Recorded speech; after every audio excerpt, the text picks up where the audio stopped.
Hello students, in last lecture of the design of an AC machine, we have already finished with the design of the stator, right? So now based on that theory, we are going to see a numerical which is being asked in your XGTU exam, okay? So here the numerical is given. What we have to find, we have to determine the main dimensions, number of radial ventilating ducts, number of stator slots, and the number of turns per phase of a 3.7 kilowatt 400 volt 3 phase 4 pole 50 hertz squirrel cage induction motor, which is to be started by star delta starter. Work out the winding details, okay? So here, first of all, the first step in this type of numericals is to know what all things are given to us. So first of all, we have to determine main dimensions, that we have to find the value of D and L. Then we have to find number of ventilating ducts, number of stator slots, that is SS, okay, and the number of turns per phase, that is TPH, that we have already seen how we can work out that thing. And now the things that are given to us is the motor is of 3.7 kilowatt 400 volt 3 phase 4 pole 50 hertz squirrel cage induction motor. Again, we have assumptions are given. Average flux density in the air gap is 0.45 Weber per meter square. Now we must be aware that it is given BAV, so this is nothing but our specific magnetic loading. Ampere conductors per meter is given to 23,000, and that is nothing but our specific electric loading. Overall efficiency, power factors are also given, okay?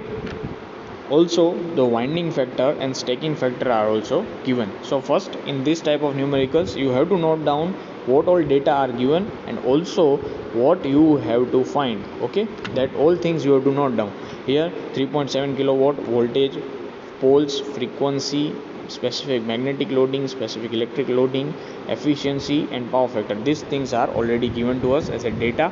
Now first of all, we will go for the determining the main dimensions of the induction motor. Now we have already seen in the theory part that for determining the value of D and L, there are certain steps, and the first and the foremost step is to find input in kVA, okay? Input in kVA, it is given by kW, that is kilowatt upon efficiency into power factor. Now all these things are already given to you. kW is given 3.7, efficiency is 0.85, and the power factor is 0.84. These all things are given to you, and you will be getting, after solving, the input in kVA as 5.18, okay? So the first step to determine the main dimensions is to find input in kVA, okay? Now after finding, we will be requiring, what we will be requiring, because from where we will be getting this D and L, it will be from our output equation C0 D square L into NS, and from that we will be getting D square L, and then by separating we will be getting the values of D as well as L. So first of all, we need to find this Q, that is input in kVA, and then we will, next step will be finding the output coefficient C0. Now the C0 is given by the equation 11 kWBAV AC into 10 raised to the power minus 3. Now kilowatt is nothing but, kW is nothing but the winding factor, which is already given 0.955, okay? So we will be placing that value. kW is 0.955, BAV is our specific electric loading, that we have to place. AC is specific electric loading, its value is also given to us, and after solving the output coefficient, we are getting output coefficient as 108.7. now next thing we are required is NS, that is speed in RPS, and it is given by 2F by P. So by placing the value, we are getting the value of synchronous speed in RPS is 25. So now from the output equation, we can get the value of D square L, right? So D square L is equal to Q upon C0 and S, okay? These are the steps that we have to follow. So by placing the value, we will be getting the product of D square into L as 1.91 into 10 raised to the power minus 3 meter cube, right? So now as we move further, Now we already got the product of d square and L, but our main goal is to find d and L, right? So we need to separate these things out. So how can we do that? We know that we have a ratio called L by tau. Now generally here in the numerical it is mentioned that the design ratio, it is a cheap design. Okay, it is a cheap design, so you have to assume the value of L by tau in between 1.5 to 2. We will take it as 1.5. Now tau is given by pi d by p. We will place that value and we will be getting L by d is equal to, we will be getting L by d ratio as 1.178. So L is equal to 1.178 into d, right? So this is the thing, we are getting relation between L and d. So now our goal is to find out individual values of L and d. So what we will do, we already have the product, that is d square L is equal to 1.91 into 10 raised to the minus power 3. Now we have already got what we have got, L is equal to L is equal to 1.178 d. What we will do, we will place the value of L over here, we will place this value over here. So we will be getting the value in the form of d cube is equal to something, right? So based on that we can find the value of d, and that we are getting as 0.117 meter, that is approximately 0.12 meter, right? So we got the value of d. Now we know that L is equal to 1.178 d. Now we will put the value of d over here and we will be getting the value of L. L we are getting 0.13 meter. Okay, now we will also find what is tau. Tau is equal to pi d by p. We know the value of poles, number of poles is 4, and d we have already found over here. So we will be getting the pole pitch as pi d by p. Now as we move further, the length of the core is 0.13. Okay, when we were studying the theory of the ventilating ducts, we were clear when the number of ventilating ducts will be required, or when how much ventilating ducts will be provided. So here the length of the core is 0.13, therefore only one ventilating duct is required, which is 10 mm wide. Okay, so now the length of the net iron length. So net iron length is nothing but the stacking factor that you are already been given into what we got is 0.13, that is the length. Okay, L we have already found, length of the stator core. So you have to just multiply the stacking factor with the length of the core, we will be getting the net iron length. Okay, now here they have subtracted 0.01 from 0.13. Why they have done that?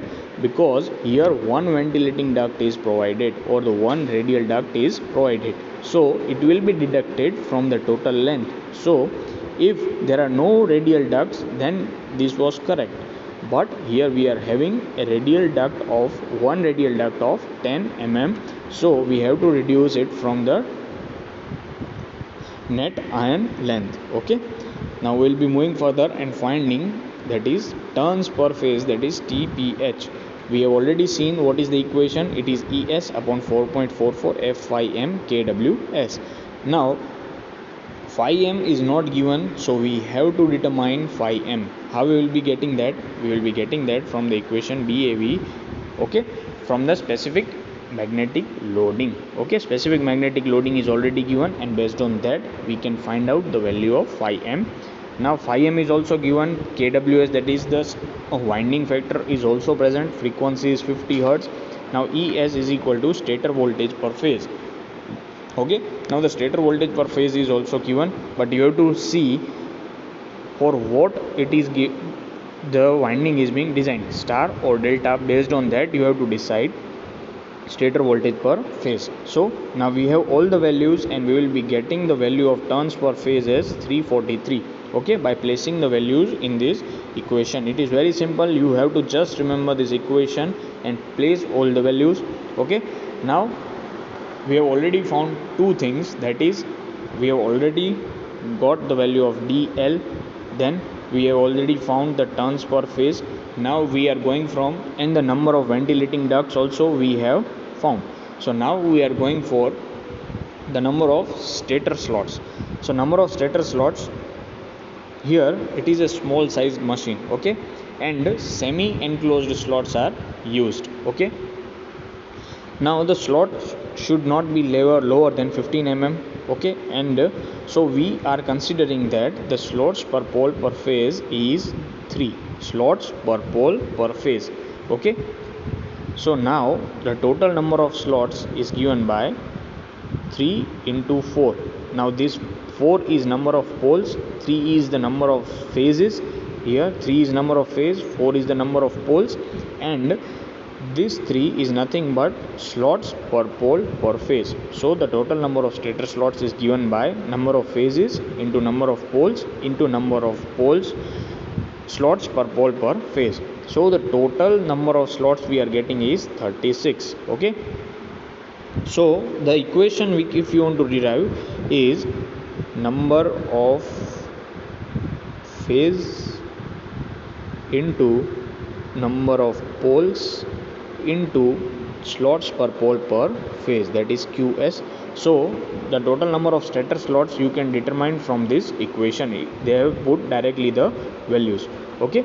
So now stator slot pitch, this we have already seen today only, okay. YSS is given by pi d upon SS, okay, pi d upon SS. Now pi value you know, d we have already found, that is 0.12, SS we have just found out 36. So we will be getting stator slot pitch at 10.47 mm, okay. Now we will move further. Now total number of stator conductors, now we have already find turns per phase, okay. So by multiplying 6,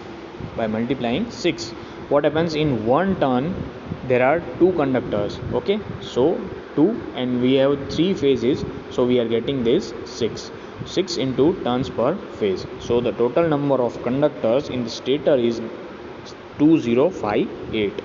Now conductors per slots, now these are the total number of conductors, and total number of slots are 36. So when we divide these two values, we will be getting conductor per slots, right? We will be getting conductors per slot, okay. Now actual number of turns per phase. So what happens, now this is our slots, 57 is conductors per slot, that is the total number of conductors we will be getting upon 2, that are 2 conductors per turns, and the 3 is the number of phases. So when we divide, we get the actual number of turns per phase, that is 342, right? So here we have found out everything that was asked. Now many numericals in your book are given, okay. The book that you have to follow for this purpose is AC Machine Design by D.M. Patel, Atul Prakashan, okay. In this, number of numericals are given and the steps are similar to this only few difference or the slight changes will be there, and still after practicing, if you find any difficulty, you can directly ask me, okay.